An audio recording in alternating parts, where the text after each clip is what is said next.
This is the Cafe Racer Podcast, episode 121 for December 10th, 2017. I'm Crash. And I'm Steven.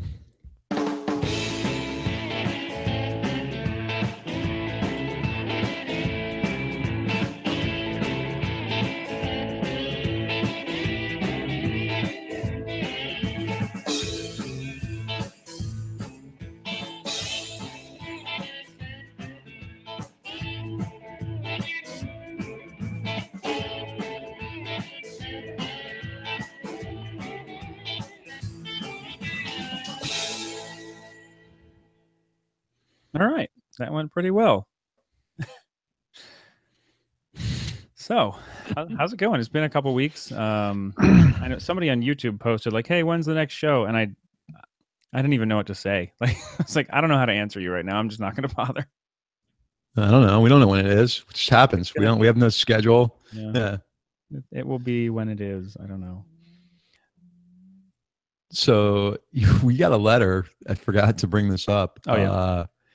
About one of us using too many likes. Like we say like way too much. Like, yeah, like that's totally me. Like really, man. I remember that though. I read that same email, and right. You know, I blamed it on you. Oh, it's totally me. I know that it's me.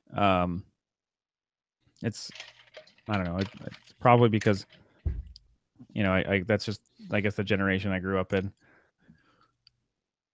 I used to say man a lot. Man. Hey, man. Yeah. At least I'm not somebody that does. Have you heard of vocal fry? No, what's that? It's that like, so like you'll hear somebody be like, so I was like, what are we doing? I actually met somebody like that the other night. Yeah, there's a lot of people that sounded like, you know, that scene in Trading Places where Dan Aykroyd walks into the club, the tennis club, and the girl goes, she stepped on the ball. Like Muffy. Well, there's a scene in there.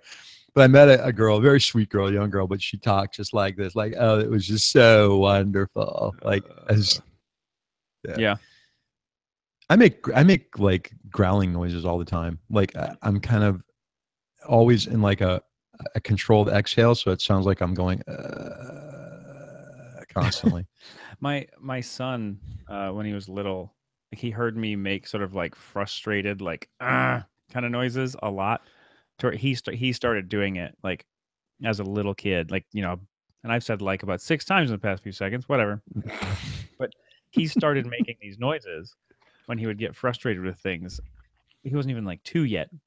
It made me laugh. It's funny how they copy you, you know? Yeah. We got my daughter, she's almost 3. We got her to start saying, I'm going to get my hair did instead of get a haircut. Her did? Yeah, get my hair did. My hair did? I'm going to get my hair did? Yeah, we got her to start saying that because we kept repeating it to her. Why would you teach her that? Because she doesn't live with me all the time. One of my granddaughters says, where did this come from? That's what every time, whenever she picks up, she goes, where did this come from? That's weird. Yeah, where did this come from? It sounds like maybe one of her parents steps on her toys in the middle of the day and is like, where did this come from? Maybe, and so it's possibly. Stuck. Could very well be. Anyway, this is not the Vocal Tick podcast. This is the Cafe Racer podcast. I don't know if we're going to talk about any cafe racers either, though, so I can't really. Well, you know, honestly, I have seen a couple. I follow like Bike EXIF a lot, and there's another one, that Disc Digest or whatever it is. Just because we get emails from them all the time. The top bikes of the web. Let me see if I can find one. But I've seen a couple really nicely done bikes recently. You know, and I'm not really sure if the whole kind of cafe thing has kind of peaked a little bit, but you still have guys building some beautiful bikes, you know? Sure. Let me find this real quick. Yeah. We had a good discussion the other day in Slack about what is a cafe racer anyway. There's definitely some differing opinions in Slack, and it was fun to kind of see how everybody kind of So interprets it differently. this is something from Discus Digest, but it is from Bike EXIF, and I'll get these emails that'll alert you to things on Bike EXIF. And if you've never seen that website before, it's easy to find. It's BIKEEXIF.com. And there's some phenomenal, it's cafe racers, bobbers, scramblers, classics.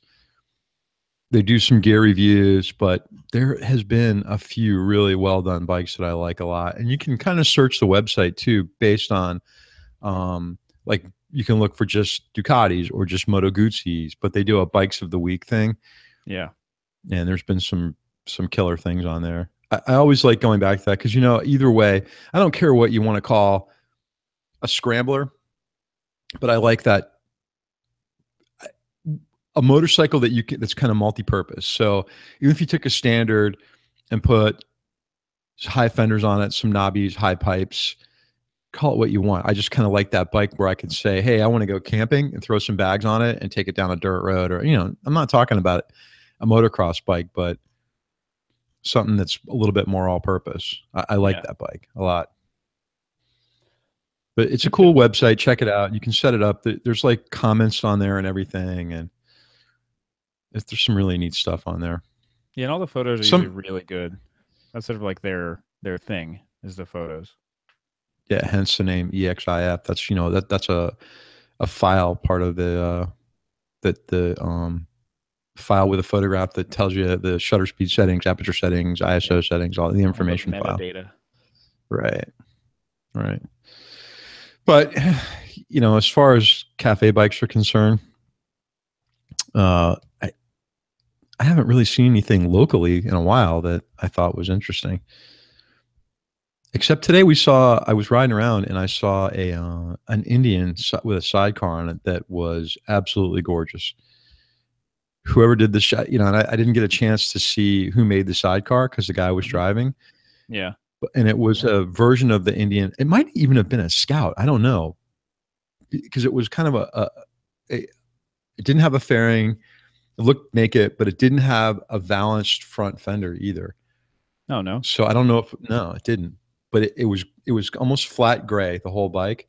And the sidecar matched. And the sidecar was really neat because it was real kind of pointed in the front. It was real angular. It didn't have that look of like a vintage sidecar. Right. It looked pretty modern. It was really cool. Let me look and see if maybe if you can find like a picture of that model. Yeah. Yeah, I've been kind of wondering too. I've seen a couple like the Indian Chief. It has a valanced fender, but like the plain Indian Chief is naked. It doesn't have a big fairing or anything. See, so there's a company called it Tomahawk Mm-hmm. Sidecar, SC Sidecar, but this thing looks really vintage, really kind of old school. I don't know. This thing was really pretty neat looking. I don't really see anything online that resembles it. So you know how like a sidecar is high on the sides and then comes to a rounded kind of point in the front. Yeah, almost boat-like. Yeah, this thing, the point was kind of the opposite. So instead of being boat-like, it almost came to like the top and bottom came together to a point. That makes sense? Yeah, so like the front of the nose of the sidecar kind of dipped down. Yeah, I wish I would have been able to get a picture of it. Yeah. It was really, it might have been custom because I've never seen anything like this before, and it was really beautiful. Like I said, I wish I would have been able to get a picture. But yeah, sometimes it's hard.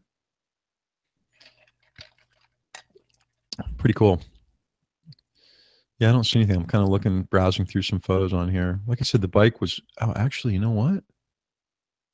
Hold the phone, Chuck. What is this? Do you think you found it? No, that's an old one. Like, 1930. Nope. Yeah, 1930 Indian.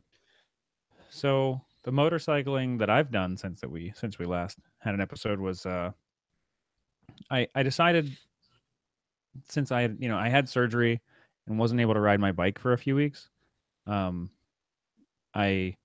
was like finally able to ride again. So I rode my motorcycle out to El Centro, California, we were out there for a couple weeks for work, and it was okay. The trip, the riding part itself was fine. It was the being out there in the middle of nowhere in the desert with nothing to do and working super long hours that was hard. But the ride out there, I took Interstate 8 the entire way, and You there just were said Interstate 8. I did just for you. Um, I would have said the 8 normally. So I had the bike all loaded up, the saddlebags and my dry bag on the back, and I drove out, and on the freeway, it's this particular section of the 8 is really windy, and like there's always all these signs that say like high winds in this area, next 57 miles or whatever. So I'm driving, and I come around this turn, and I'm suddenly like nose into the wind, and my throttle was pegged wide open, and I was going like 86 miles an hour. Would not go another mile an hour faster. That's some heavy duty wind if it's keeping you from accelerating. Yeah. And then as soon as I like rounded another bend and I was back out of the wind, the bike like shot forward.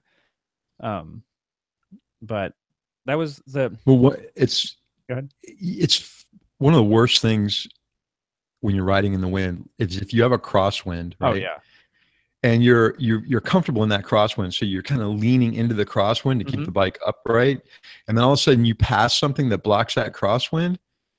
Yeah. And then that lean kind of, you know what I mean? Like you're compensating for the crosswind. Yeah, exactly. And then that crosswind's gone, and you're like, and that happened when I was riding out in Texas. There was some unbelievably bad crosswinds in Texas. And all of a sudden, like a tractor trailer I would go past one, and it would block the crosswind, or some low land or a wall or something. And then, you're like completely thrown off because, especially when you're like kind of zoned out. I said like 5 times. I like it. Especially when you were zoned out and you're not really, you're in the groove and you're not really paying attention because you're in the middle of nowhere like El Centro. Yeah. Texas is the same way.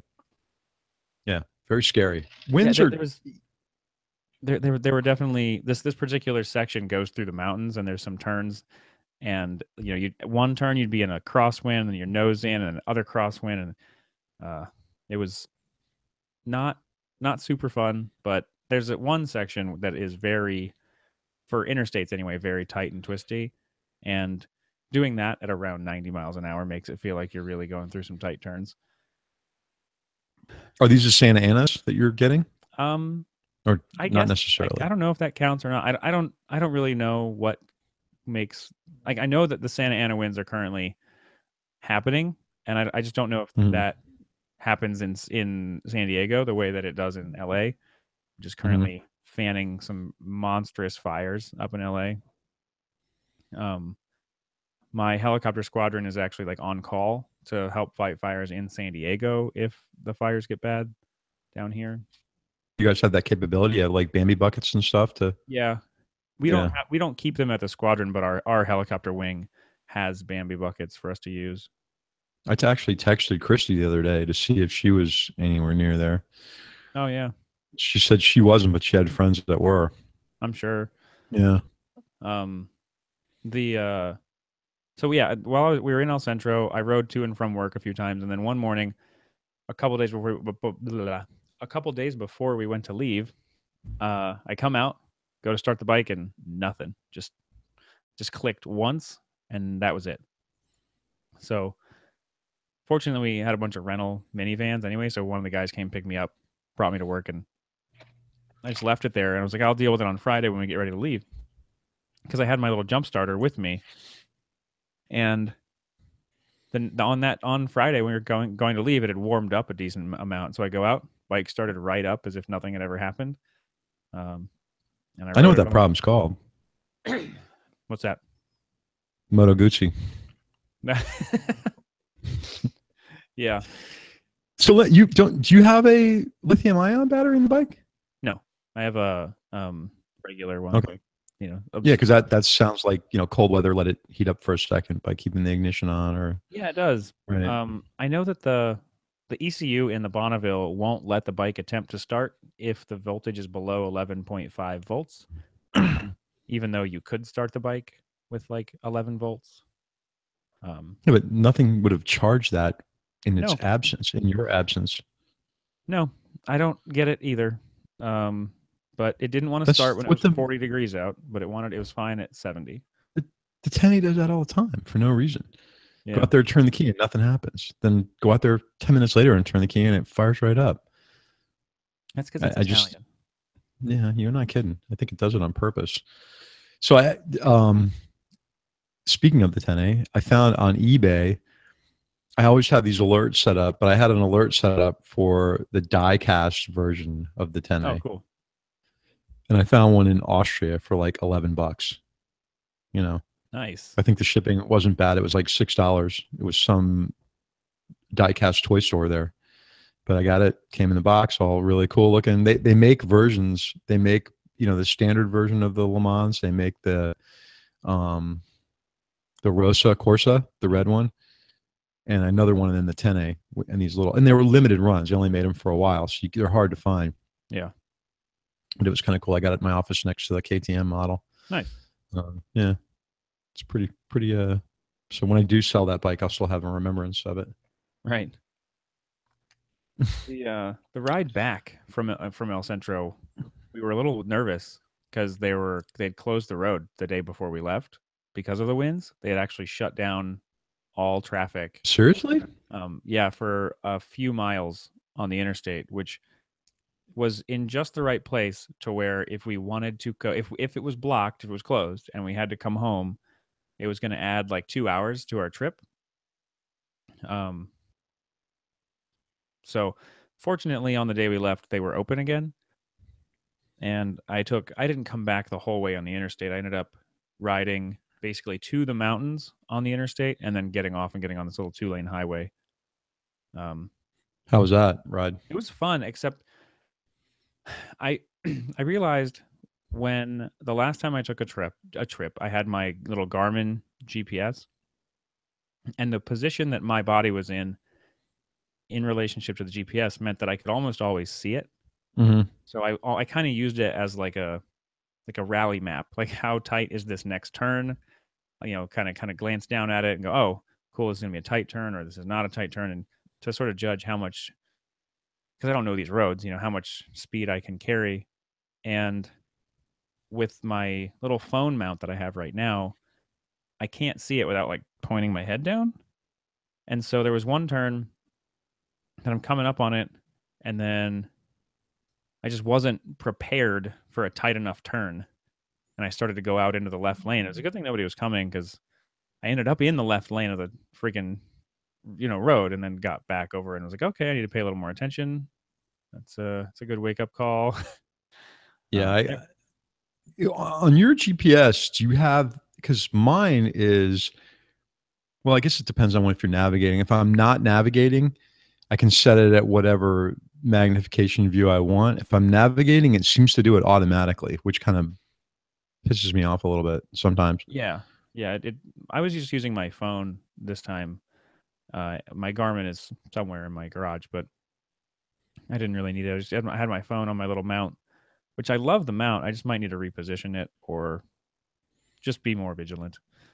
Just paying more attention to the road would have helped. I just was kind of, like you said, in the zone. Like I'd been on this really long straight part, and just that's the cool thing about the idea of a new Viz is the fact that having that in your display and not having to look down on a phone. I would, like, I don't care about any of the other crap it comes with. Like, I don't want to see who's calling and all that BS, but to have the map kind of like out in front of me, I think would be neat. I don't know what those things actually look like in practice. I mean, I got to ask, I don't know if Chuck ever got one and got it working. The new Viz? Yeah. Didn't he buy one? Yeah, he got one from the Kickstarter thing originally, and then he returned it because he didn't have a use for it really. And I've put one on. And what'd you think? It was pretty interesting. I just does it look like a HUD, or does it look like you're looking at something on a screen in front of you? In other words, are you seeing something? It does. So you can see through it. It's That's just kind of cool. small. Like it's pretty small down in the right side of your view, um, Okay. because it's got to have room for your face shield to open. Right. So it's kind of a short little thing, and it's on the right side. Uh, yeah, you can see through it a little bit. It was nice. I'd love to try riding with one. Nuviz is sort of it's kind of local to me. Like their CEO and all that stuff is here in San Diego, and they had like a demo event where you could come put on a helmet that had it on it, and they'd walk you through how to use it. Uh, Why don't the you see if only they'll send us one to try? Yeah, I could ask them. I mean, we'll send it back if they have a demo version of it. I know they're pricey, but Yeah, I would at least like to get an impression in real time to see what yeah. it's like. I know that um, Chuck reported that he had some issues trying to pair his Senna with it, and that you'd either lose Nuviz functionality or Senna functionality depending on which device you needed to be dominant. Hmm. Um, but like it would even show you like what song was playing if you wanted, like, because it has a media player that syncs up to your phone or whatever, not like an app or anything, but it just it knows what song your phone is playing, and so it'll show you that. I I think think the potential for the technology to get better is definitely there. I don't. Yeah, Maybe it is useful to some people if to see who's calling because they're waiting for a call, yeah, right? Um, to me, the mapping feature is the best feature, especially when we're using things like Rever all the time, or I'm using the Garmin. To that, I don't have to look down at the screen. I don't have to worry about what the next turn is. right. I'd really But is like it to see using? it. Go ahead. What I'm wondering is, what mapping function is it using? Is it using your phone's map? Does it have its own, or does it have to be hooked paired with a, a standalone GPS? No, it uses it has I'm pretty sure it has its own GPS antenna, and it uses mapping from OpenStreetMaps. So like Mhm. the way it looks, it doesn't look like if I pull up Google Maps on my phone. Um, you don't get that like full color. Wow, that's impossible to see on the screen. Anyway, you don't get that like full color render. It's a like very basic like two or three color like 3D map that you can see as you All ride right, I'm ride actually around. looking at. Yeah, that is really kind of tiny, though. It is. It's quite small. I would really love it if it were built into a helmet in such a way that like I get that the face shield would then be extremely expensive, but I think it would be really cool to see it built into a helmet so that it actually shows up on the So visor, on the face shield of the I didn't helmet. realize they added a camera to this. Yeah, yeah. There's a front facing camera. So that's very much like the Senate 10C, right? Yeah. It's got stills and video capability, it says. And the Hmm. price is down to 700. When I say down to, it's $700. So, the only thing, the thing's still pretty bulky. Yeah. And I'm just wondering what the wind noise is like with this added to it. Yeah. I don't know. So they're offering some controller mounts now. Okay. There's a few accessories. Heads up display combiner clear, so you can replace that. Yeah. I was kind of looking to see if they had a better picture of the, because the display. This, I don't know. The thing's still kind of giant. Yeah, the There's font probably a size is pretty lot of, big. right. Hide the battery in the back or something. Yeah, like separated out into a couple of pieces. Yeah. Well, I still like the idea. I like the technology. I like the fact where they're going with it. Um, and knowing how I am, it might be right now a little too distracting for me because I'd be messing around with it constantly. And eh. And NewViz actually started out as a different company, right? It was a different name. I don't think so. They were on Kickstarter as New Viz originally. What was the company on Kickstarter that stopped and refunded everybody their money? You're talking about Scully? Scully. Yeah, Don't they they didn't have a refund anybody their relationship? money. That's not the one I'm thinking of then. Hold on. Oh. Let me just look. Because there was a. So New Scully kind of, Scully purchased NewViz. I mean, NewViz bought Scully. I don't think so. So I'm reading an article right here. Really? Yeah, this is on the For when? drive. It says October 2nd, 2017. Hmm. For years, blah, blah, blah, blah. Yeah. So they filed 2016. They filed Chapter 7 bankruptcy. Company had raised nearly 2.5 million from backers on Indiegogo. So let's see, backers were now without their helmets and their $1,500 investment. It says, but last month, TechCrunch got its hands on an email to Scully's past customers from the new owners of the company. Yeah, I know that Ivan and I know Rafael that Scully has Contreras. new owners, but I didn't think that New-Viz was the one that purchased it. Hold on, let me keep reading this thing. Um,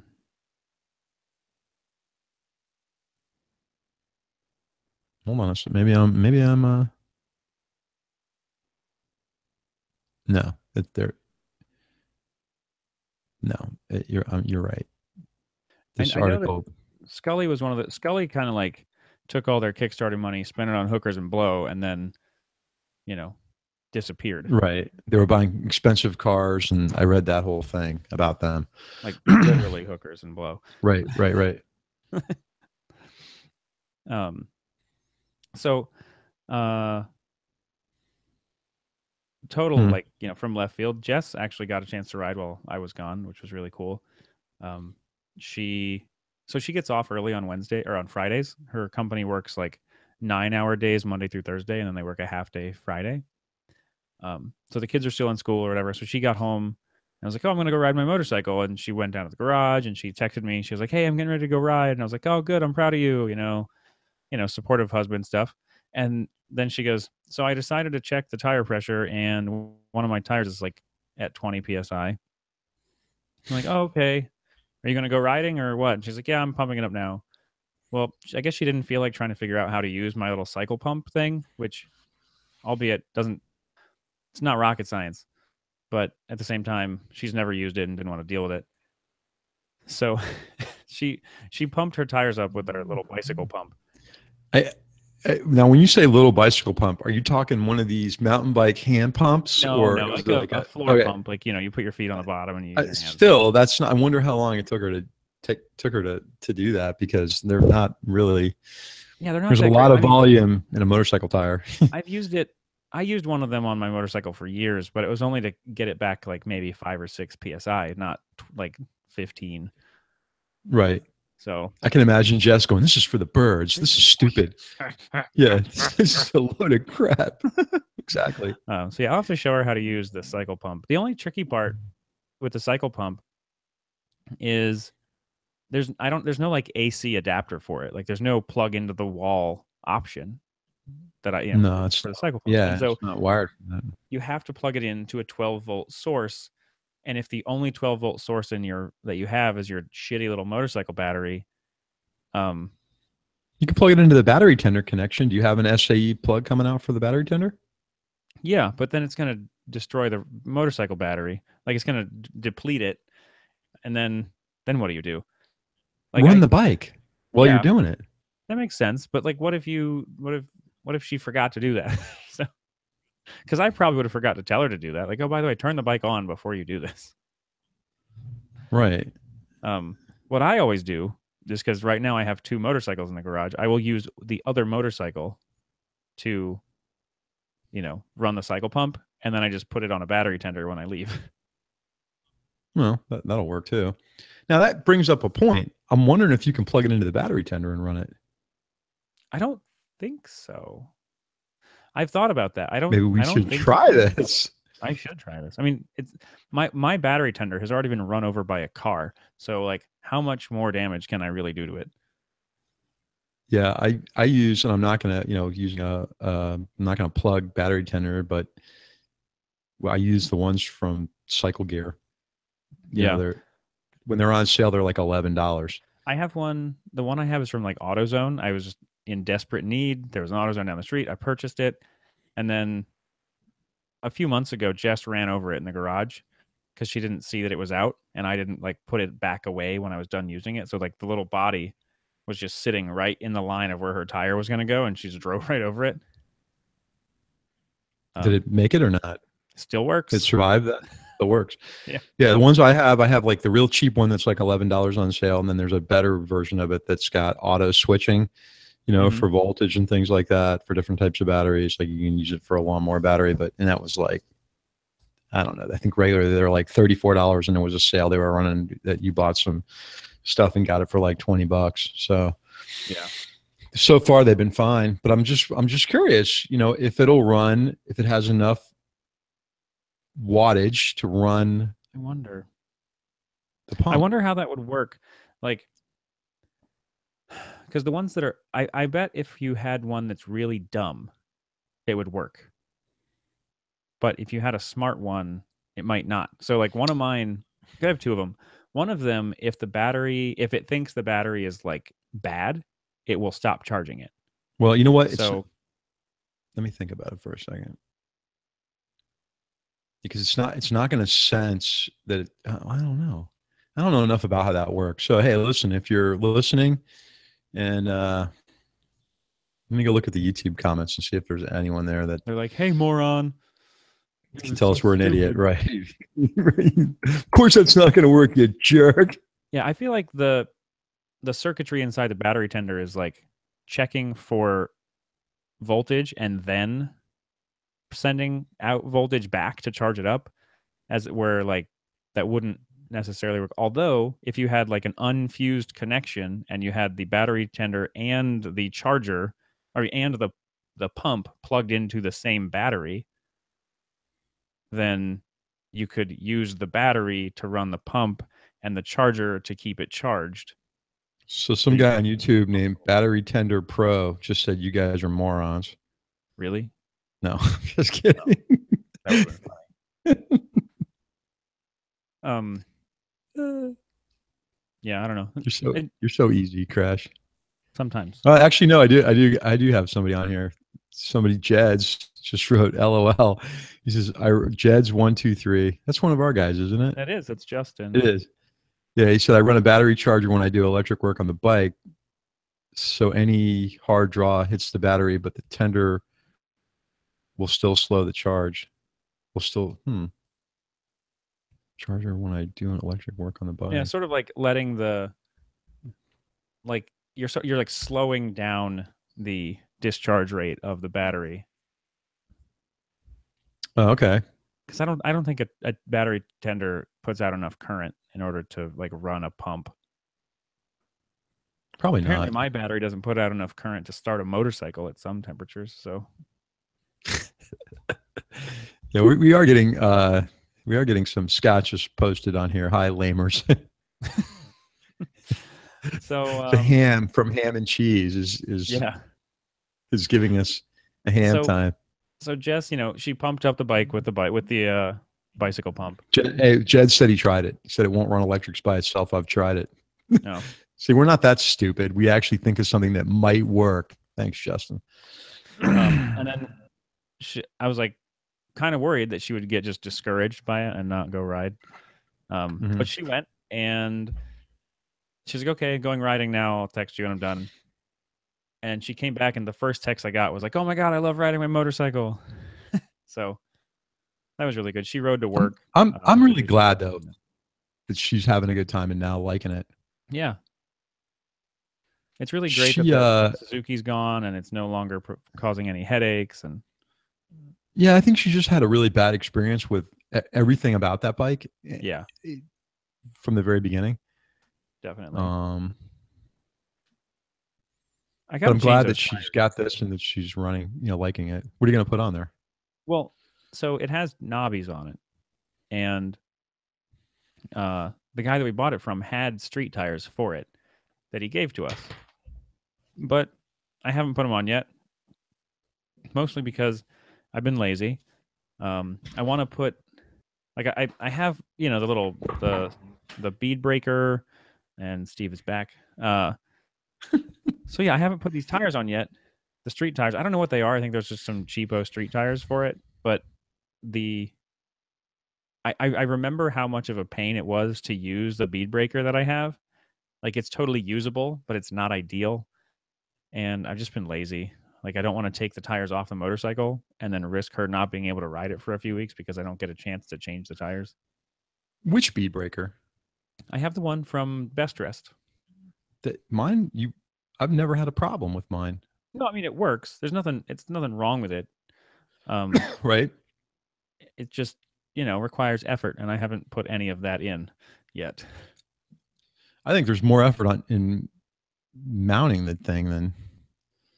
Yeah, I'm probably just. There's a good chance I'm just going to take the wheels off and take the whole load of it into a motorcycle shop and have them change the tires and then put the wheels back on myself. Hmm. Because they'll mount That them wouldn't and be a bad balance idea. them. Well, what do they charge you for that? Because some of these guys charge crazy money. The last time I paid for it, I think it was 30 or $40 for a tire. See, I think that's just nuts. But It might have been 25. then again, I'm not running the shop. You know what I mean? Yeah. I think it was definitely closer to 30 though. Like I'm almost positive it was $30 for the Bonneville the last time I got it for each tire. So I brought it in $60. The tires are mounted and all I had to do was go put the wheels back on. Okay. Hmm. I'm nervous about okay. One of the biggest things is I'm nervous about drum brakes. I've never messed with drum brakes, and her bike has front and rear drums. And I know that I have to kind of take them apart in order to uh, get the wheel off. Mm-hmm. I just don't know. Like I guess on the rear, I could just take. I guess on both sides, I could just take the actuating arm off the cable or the little rod in the back, and that would be it. And I wouldn't have to take the But brake apart at all. that's all I think you have to do. Okay, that sounds less frightening than opening up that silly thing. Yeah. No, I don't think it's that big of a deal. Okay, I don't know. Maybe I'll try it. But I'm gonna be off the week after next, so I'll probably try it then. mm. I was going to kind of plug one of our friends here Yeah, let's do real that, and then we quick. have some shit to give away. Literal So shit. We're gonna I send got, someone shit. you guys have heard us talk about Lyndon Poskett, and he does Races to Places Yeah. series on YouTube, which is really cool. And he's making another bid for the Dakar for Oh, cool. 2018. Yeah. Where is So it he's, being held this year or next year? I think it's still in South America. Okay. I think.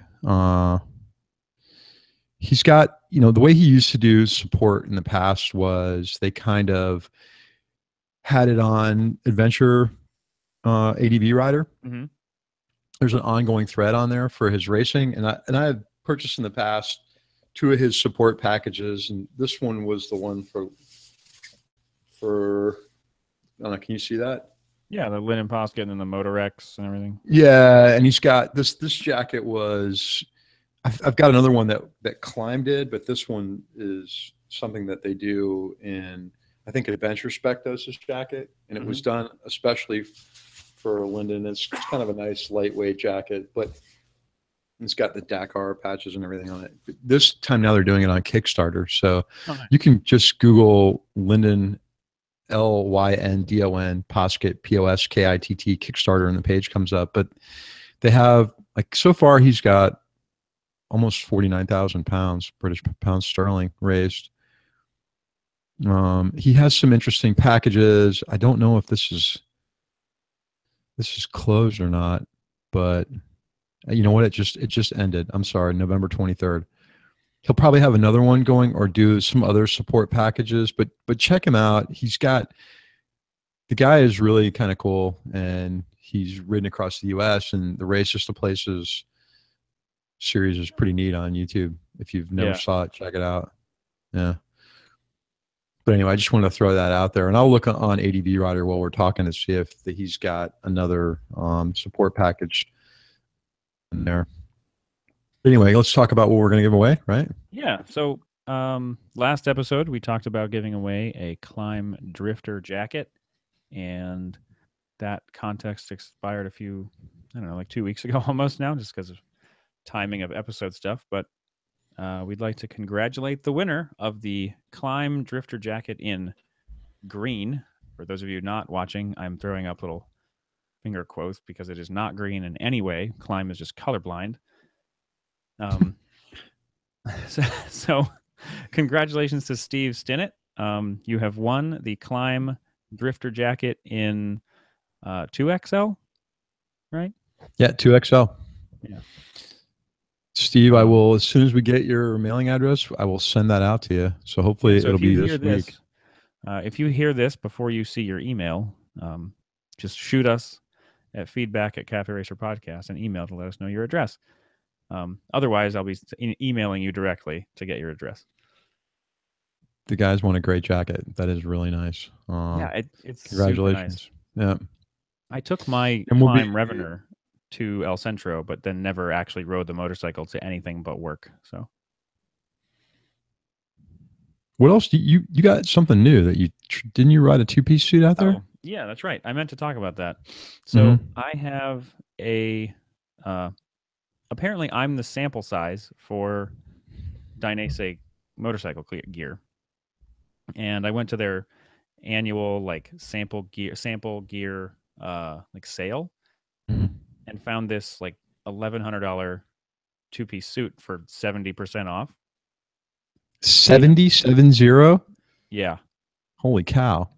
Yeah, me and Jess spent $500 at the Dainese store for like $1,700 worth of stuff. Wow. I Yeah, wish they had. Crazy. Well, so how often do they do this? This is just demo gear, though. I mean, was it used or not? No, it's like the ones that go on the mannequins and stuff like that they put everywhere. Okay. And it's like, I guess it's an annual thing. All the Dainese stores across the country do like an annual sample sale. And like I said, the size European size 50 is the size they make all the samples in, and that's the size that I wear. So I tried on a bunch of stuff and found this 2-piece suit, which I will attempt to find what it is called. But it's like a touring suit with the 3/4 zipper, that zips the pants and the jacket together. And it's got Gore-Tex and all that. I'm looking it up right now. It's not leather though, is what you're saying. No, it's all textile. Right. Dainese make, that some of the stuff that they make actually fits me. It's not like Revit or some of these other companies where it doesn't fit. It fits me. And I have a Dainese jacket, a leather one it's a ventilated leather jacket that I like a lot. It's a great jacket. It was one of the ones that Dainese did for Cycle Gear, Okay, yeah, like the Magello. Yeah, exactly, the Magello. I'm trying to find this one. Maybe that's it. No, that's not it. Anyway, it's a pretty standard, adventure / touring suit, and I really, really liked it. Like, it was I remembered on the way out there to zip the pants and the jacket together, and it felt great, really comfy. And then on the way back, I forgot, and the jacket kind of rode up a little bit, and the pants kind of fell down a little bit. And so I pulled over to the side of the road and I zipped them together again, and it was great. Like the knee protectors on this thing are huge. They actually they overlap the top of my touring boots. So I'm like fully armored from shin to above the knee. What kind of armor is it? Is it D3O or? No, it's like It's what they put in their sport bike gear. It's like a kind of a Hmm. harder, um, more solid armor. Right, right, right. It's not very flexible. The This there's is a CE rated hard armor, right? Yeah, there's a really cool. So in the chest of the jacket, when you lift up the flaps for the ventilation, there's like this Hmm. little zigzag of like cord. If you pull on it, that's what adjusts the back and the shoulders of the jacket. So like if you pull on one of them, it cinches like around your like the back. It like pulls that in tighter. And then if you Yeah. pull on the top one, it pulls the shoulders down tighter against your shoulder. So like if you're like if I had on more layers underneath, I could loosen that up and make some more room. Is it the Sandstorm or I not? don't think so. You know what? I'm gonna go get it and I'll look. All right, because Dainese makes great touring gear. They're not just their leathers, and I'm really curious to see. They also have like a whole new line out that is for cafe bikes and vintage bikes, and they're making stuff that's denim. There's a D store. So if you're in Florida at the Ace Cafe, they've opened a D store there. When I was there, they didn't have it opened yet, but they were starting to have stock come in, and the guys there told me and showed me the products for their. I'm trying to find the name of the line. It's it is a really cool. Well, here we go. I found Textile it, Gort. but I can't figure out which one it is. Now I have to look I'm up trying to. pictures. So they, I was just saying that they've got a line out that's designed for like their kind of vintage bike, cafe bike. Mhm. They make a. Is it? If it's probably considered a textile jacket, right? Yeah, the one that I have isn't. Excuse me, is not a uh, like a retro, anything.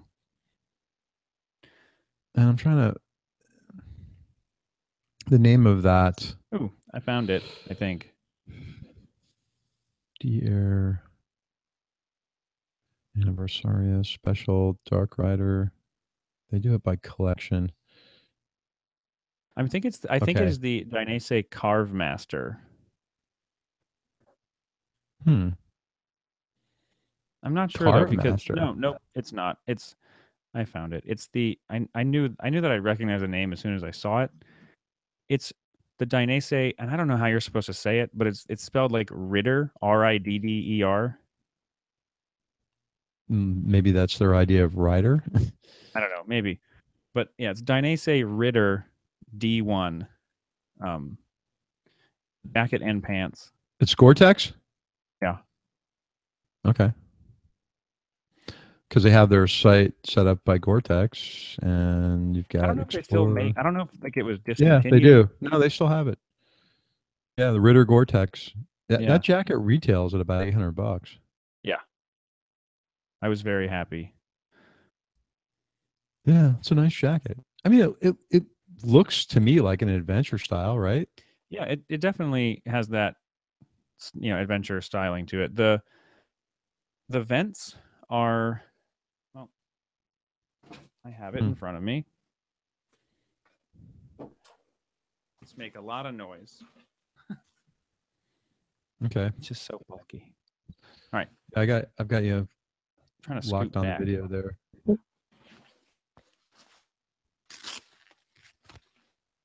It's not that bad. Don't worry about making noise.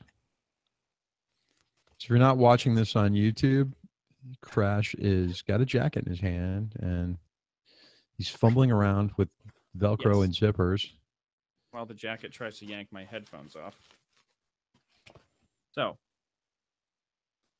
inside Oh you yeah, see it's these little cord. adjustable kind of cord. Yeah. Yeah, and if you look on the sleeves in the picture, you can see them on the Right, sleeves. right, right. It actually, like I said, it's because some jackets have like a snap around your bicep to help you Right, right, adjust right. tightness. Well, that's what those do. From where though do you make that adjustment? The chest. Everything's done from the chest. That's super convenient. Yeah, you just reach up, and the top one adjusts the bicep. The bottom one adjusts the cinch in the back. and they're on those little That's really cool. squeeze things that Yeah, yeah. lock the cord. Right. You just pull on it, and then those flaps themselves have magnets in them to help them stay up. So when you want to have ventilation, you flip them up. Is it practical? I mean, like, have you tried it while you were riding? No, I didn't have to adjust anything while I was riding. I have used the vents while I'm riding, flip them up. The pants vents do the same thing and don't really want to stay. The magnets aren't quite strong enough to make it through all the layers of material. Mm-hmm. But other than that, they were nice. Like I don't know that I don't I couldn't really feel a ton of ventilation, but I didn't feel hot either. So Yeah, well, it's Gore-Tex. I mean, I don't probably mind working. wearing stuff that is Gore-Tex when it's hot because it breathes pretty good. Yeah. By the So way, what? get rid of that. No, that was the Dainese website. Was it like making a lot of noise or something? Yeah, I just killed it. Well, Yeah, I no, didn't hear it. So I was saying that they have a D store open now in the Ace Cafe in Orlando. But oh, nice.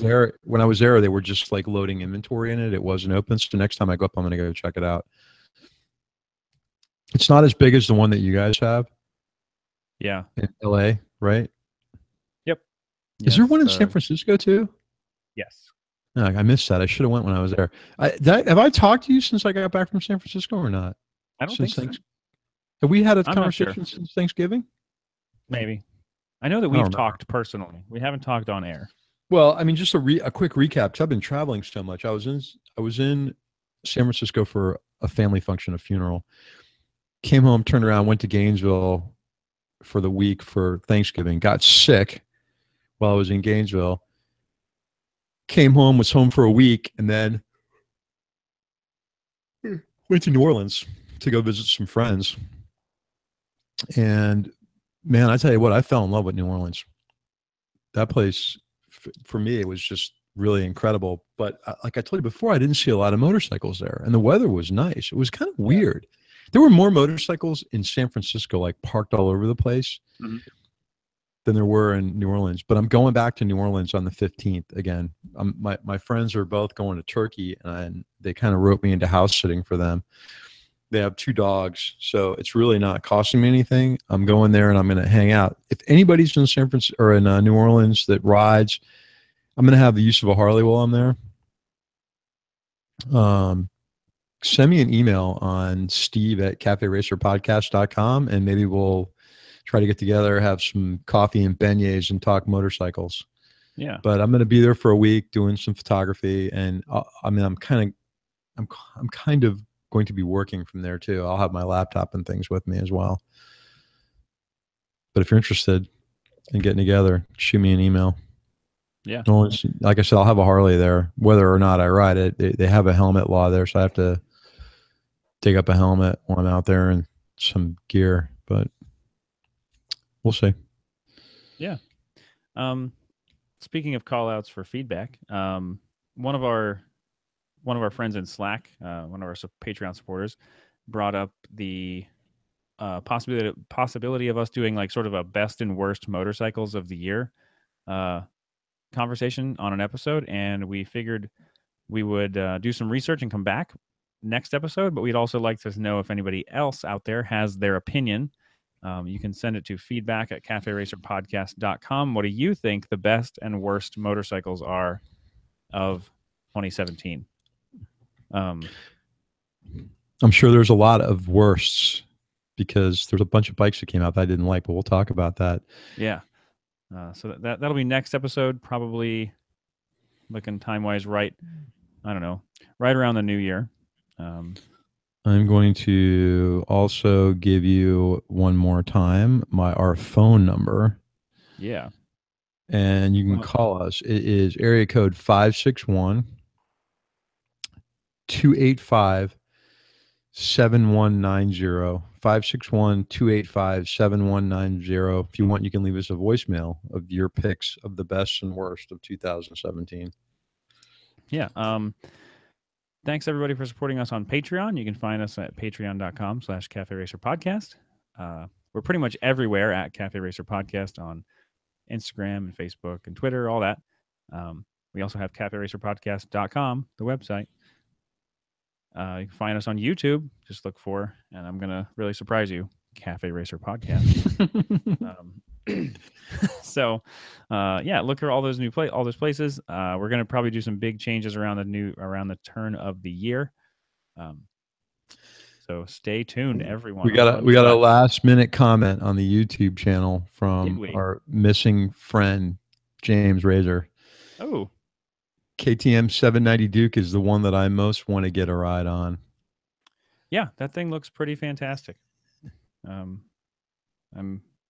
excited about that. They did not have it at IMS, which made me a little disappointed. In fact, the KTM reps there were like, "Yeah, I kind of wish they had the 790 Duke here. It'd be really cool." They do they have any 790s there at all? No. Okay. Because they're coming out with a 790 Adventure. Yeah. Also looks good. But they're. I mean, what I'm reading is it's still a concept for 18. Mm-hmm. Right. Okay. Yeah. All right. I got nothing else. So I don't either. So thanks for listening. Get out and ride. See ya.